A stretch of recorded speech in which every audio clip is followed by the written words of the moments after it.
La raison est très simple.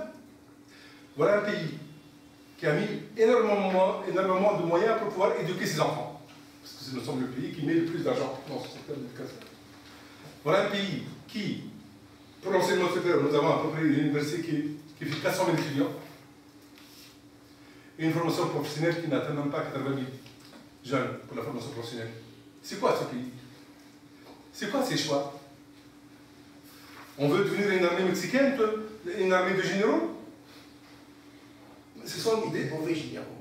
Mais ensuite, il y a une armée de généraux que non. Ces jeunes qui arrivent à l'université en grand nombre, pour que l'État réponde à cette augmentation de curriculum, dans chaque patelin, en Tunisie, ils ont créé une université. D'où l'idée tout à l'heure qui a dit que, c'est toi-même qui a dit, les gens qui sont à l'ISEP ou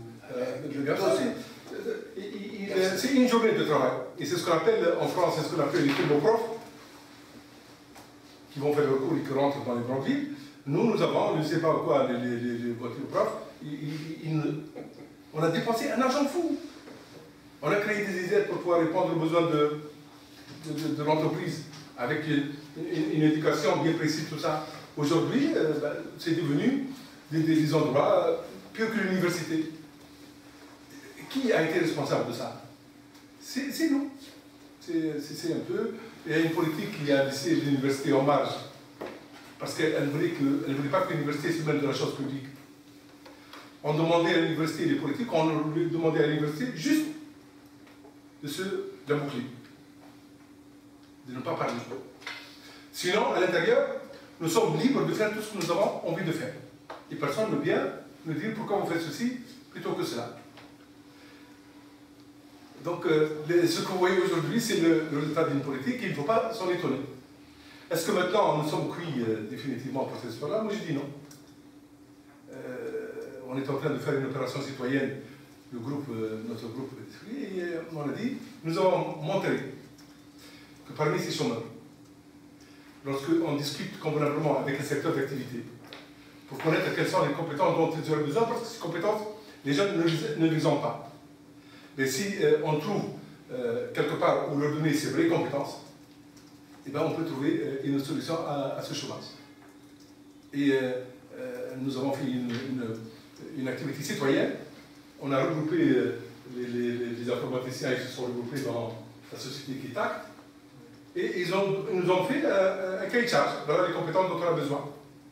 Et nous nous sommes engagés pour dire, nous nous engageons à les former, et la formation ne sera payée que lorsque le jeune est employé, pour que les entreprises de formation ne rentrent pas toujours gagnant dans cette opération.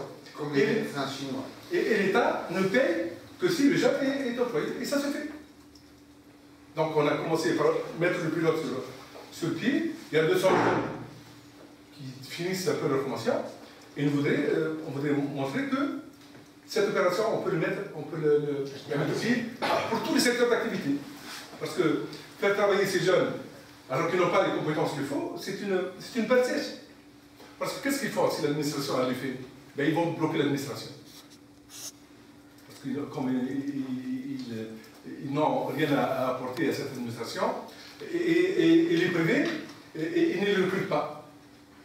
Fût-ce leurs parents qui ont une affaire, je vous assure qu'ils ne les recruteront pas parce qu'ils partent de l'université avec zéro compétence.